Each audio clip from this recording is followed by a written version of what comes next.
Oh, Ya, waalaikumsalam warahmatullahi wabarakatuh. Monggo, ayo, monggo iya, masuk Mbah. silakan. Yo, Eh, mampir nih kula. oh injih. Mbah, kula wingi itu diundang kali mahasiswa-mahasiswa teng kampus sih, Mbah. Nah, Oh, itu diundang sama mahasiswa di iya, kampus. Oh iya. ya, Dalam rangka apa itu? ya mereka diskusi tapi tentang negara kita, Mbah. Oh, Ya, NKRI lah gitu. ya gimana? Ya, itu pada cerita Mm-mm. apa presiden kita itu Bapak Jokowi itu sudah endgame gitu.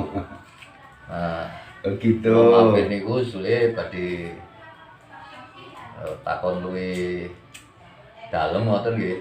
Iya. Napa sampun endgame beneran kok kaya main game nggih gitu. Napa badhe mulai napa pripun nggih Bang? Kula Iya. dikasih Jadi kemarin diundang nggih. ke kampus, diskusi dengan temanya apa kayak mau judulnya. Nah, itu apakah pemerintah sekarang yang dipimpin oleh Presiden Jokowi itu udah endgame atau belum gitu. Oh, ngaten gitu. Nggih. Mangke cobi nggih, nanti coba Mbak tak komunikasi dulu ya. Jadi Insyaallah enten jawabane nggih.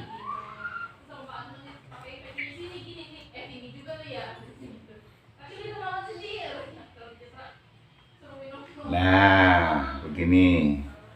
Kalau ada pertanyaan semacam itu kepada Mbah, sepintas selalu Mbah tadi menangkap getaran frekuensi menggambarkan tentang Yuswantoro atau Nusantara kita. Dengan adanya Bapak Jokowi sebagai Presiden Republik Indonesia yang sah saat ini, ya tentunya kalimat endgame itu keliru sebetulnya. Keliru itu. Jadi ini kan kalau Mbah lihat dari frekuensi tadi yang Mbah tangkap ini bukan berarti endgame. Jadi ini merupakan suatu leluhur kita ini sedang mengadakan wolak-waliking zaman. Jadi ini adalah awal. Jadi ini adalah start permainan. Jadi bukan berarti bahwa ini adalah akan berakhir. Ini adalah awal. Maka ditandailah oleh peristiwa-peristiwa wolak-waliking zaman. Nah, karena kenapa seperti itu? Ya, kalau memang kita ini sedang diuji, alam kita sedang mengalami goncangan, wabah, musibah dan sebagainya, ya sebaiknya jangan kita menyalahkan siapa-siapa. Lah wong Indonesia itu sudah terkenal dari zaman nenek moyang kita. Dunia itu tahu apa itu budaya yang dikagumi oleh bangsa-bangsa lain, yaitu gotong royong. Jadi kalau kita sedang menghadapi hal-hal semacam ini, ya itu yang harus kita tarik.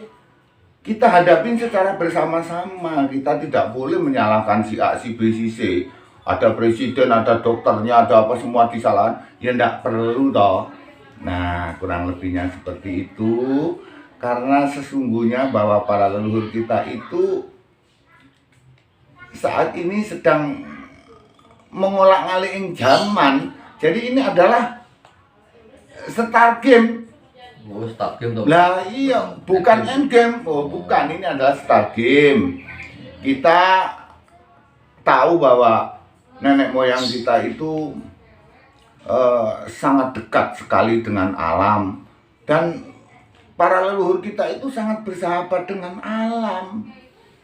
Nah, contohnya saja pada kala itu nenek moyang kita itu dalam menghadapi peristiwa-peristiwa itu ya selalu mendekatkan kepada Sang Maha Pencipta. Kita sedang mengadakan acara apa, perkumpulan dulu para leluhur kita, kemudian tiba-tiba alam menyergap misalnya dengan mendung yang gelap, lalu akan turun hujan badai besar. Leluhur kita itu sudah sangat bersahabat. Namanya sahabat itu kan piye? Lah kan iso saling tolong, saling bantu toh. Nah, jadi persahabatan antara manusia dengan alam itu sudah diawali sejak zaman nenek moyang kita. Makanya yang namanya hujan saja itu bisa dihalau. Kenapa? Bukan di stop ya. Sebab kalau hujan itu datangnya dari Gusti Allah, menungso ora iso nyetop hujan. Tapi karena manusia kita itu bersahabat nenek moyang kita dengan alam, maka memintalah bantuan kepada Gusti Allah, lalu memerintahkan agar hujan tersebut jatuh tidak di tempat yang sekarang ini para leluhur kita sedang berkumpul karena mungkin sedang ada keperluan bersama nenek moyang kita saat itu. Maka ada sekarang orang disebut pawang hujan. Oh nggih Pak, Nah, gitu. pawang hujan nggih Pak nggih. Ya, jadi pawang hujan itu bukan berarti menyetop hujan ya. Pawang hujan itu adalah mengarahkan arah angin sehingga air jatuhnya di tempat yang lain. Nah, kurang lebih seperti itu. Bagaimana enggak nenek moyang kita itu bersahabat dengan alam? Lah kala itu saja Ki Ageng Selo, pernah dengar Ki Ageng Selo? Oh nggih Pak. Nah, Ki Ageng Selo itu sedang melakukan pendekatan diri kepada Sama Pencipta, lalu ada gangguan. Hujan badai akan turun, lalu petir menyambar-nyambar, benar nggak? Nah nggih. Nah, Dicekal nggih Pak nggih. apa yang dilakukan oleh Ki Ageng Selo? Petir itu ditangkap, betul nggak? Anjir. Nah, artinya diajaklah alam tersebut untuk tidak sekiranya mengganggu manusia, gitu. Nah, kurang lebihnya Mbah tangkap seperti itu, bahwa ini adalah bukan akhir, akan tetapi inilah suatu awal. Awal apa Mbah? Inilah suatu awal perjalanannya Sabdo Palon nagih janji. Lah iku engko bakal datang nanti kejayaan Nuwun Nuswantara iki bakal datang. Ya, karena zaman ini bolak-balik zaman ini ada seperti siklus yang berputar, ya. Mengko kuwi kira-kira tahun 2045 itu dunia itu akan tercengang dengan Nuswantara. Nah, karena alam ini sebetulnya sedang memilah-pilih ya, artinya sedang membersihkan apa-apa yang memang dipandang barangkali sudah tidak layak. Nah, sapa wae kang gawe ulahing donya alam semesta kuwi engko bakal nampa ganjaraning saking Gusti Pangeran ingkang murbing dumadi. Jadi yang namanya wabah, yang namanya apa gebluk kuwi, Mbah wis tahu kondo toh bahwa itu iso datang dari kuasaning Gusti Pangeran ingkang murbing dumadi, juga bisa datang karena ulahe menungso. Jadi kalau ini memang ulahnya manusia, Gusti Allah kuwi ora tahu sare. Gusti Allah itu tidak pernah tidur. Maka siapa yang berbuat akan merusak alam, Gusti Allah akan marah dan Gusti Allah akan memberikan ganjaran kepada manusia-manusia yang membuat ulah kerusakan alam. Nah, sekarang Anda lihat satu persatu alam ini akan menimpa bukan saja Indonesia, dunia. Anda perhatikan. Nah, ini ada badai mengamuk, banjir bandang tidak terstop, tidak bisa dihentikan. Itu kita seharusnya berintrospeksi, ada apa sebenarnya di balik itu semua. Nah, jadi ini merupakan awal dari bolak-balik zaman, suatu pertanda bahwa nanti ini ada siklus perputaran ya. Sampean pirsa to sing jenenge siklus to? Nggih, Nah, siklus recycle nggih. perputaran. Nah, recycle kuwi per pirang tahun? 100 tahun. Contohnya apa? Nggih, contone Amerika niku menang perang kan tahun 45 nggih, Pak. Nah, terus Nah, saat ini kan ping 70 tahun. lah kuwi itu sejarah ya. Anjir. Ini sejarah. Jadi Mbah menyampaikan ini sejarah bukan mitos toh. nek sejarah kuwi kan ana rangkaiane sebuah peristiwa. Lah nek mitos itu kan rangkaian sebuah cerita, jadi bisa dibedakake ya. Oh, ngoten to, Pak. Jadi ini merupakan siklus daripada perputaran zaman. Maka awalnya ini akan terjadi hal-hal semacam itu. Nah, sebaiknya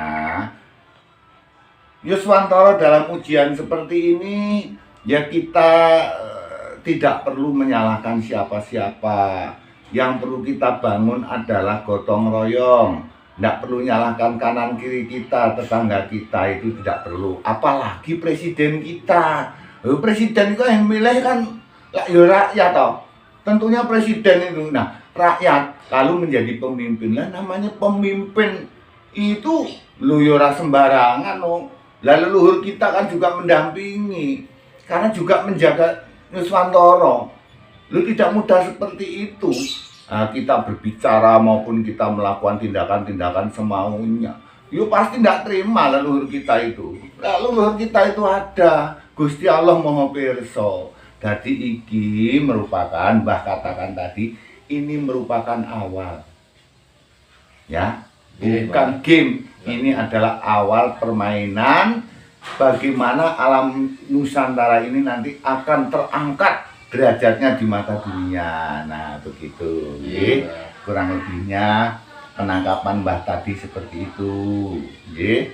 Oh, ngoten to, Mbak. Iya. Matur kesuwun nih, Mbak. Nggih, sami-sami. Penjangani tadi kula terbuka napa pikirane gitu. Nggih. Nah, mung kula badhe tanglet solusi ini kira-kira kepripun nggih, Bang nggih? Oh, solusi dari pertanyaan tadi. Kira-kira kula tuh terus kepripun? Begini. Melu rame-rame demo, napa rame-rame protes, napa kepripun nggih, Pak? Ya ora usah ngene. Biarkan Pak Jokowi menjalankan tugasnya sampai selesai. Karena Pak Jokowi sebagai pemimpin di Nusantara ya Yuswantoro saat ini itu kan dia dipilih oleh rakyat. Berarti dipilih oleh rakyat kemudian jadi itu kan juga dipilih oleh Gusti Allah toh. Oh, nggih. Nah, berarti leluhur kita juga mendampingi karena beliau-beliau itu merestui gitu loh. Mbah katakan sekali lagi bahwa iki adalah setar awal wolak-waliking zaman. Ya. Nah, contoh nih. Lah kowe nek menurut aturan BMKG bulan Juli kan harusnya sudah panas toh? Oh nggih kemarin. Lah, tapi ternyata sekarang masih turun hujan. Betul? Nggih. Nah, jadi kanggo kowe para generasi muda sampean ya. Nah itu harus mulai saat ini harus belajar sejarah. Yo karena proklamator kita kan ya sudah menyampaikan toh, jangan lupakan jas merah. Artinya apa? Kita tidak boleh melupakan sejarah. Kenapa? Mbah katakan lagi iki wolak-waliking zaman. Tanda-tandane kowe akan muncul mengko situs-situs sejarah budaya bangsa di Nusantara. Nah, ini semua akan menandakan bahwa awal daripada atau start daripada Yuswantoro di mata dunia. Sekarang kan akan muncul ini talenta-talenta bangsa Indonesia itu di mata dunia maupun di dalam lomba-lomba olimpiade, olahraga, sains dan teknologi. Ini awal. Nanti semua ini akan terjadi mulai saat ini karena ini sudah waktunya itu sudah mendekati lebih dari 500 tahun. Nah, disitulah nanti seperti yang pernah Mbah sampaikan bahwa iki wis termasuk tandaning akan hadirnya Satrio Piningit. Oh, betul, Pak. Nah, terus kula pribadi napa sing nganu nggih, Pak? Sing harus kalau lakukan dong itu. Oh, ya sebaiknya kita harus mengikuti saja, harus bagaimana, tapi nanti sebentar ya Mbah coba lihat. Oh, ini Apa, begini aja. Wis kowe kandhani kanca-kancamu wis mangan sayur lodeh lah.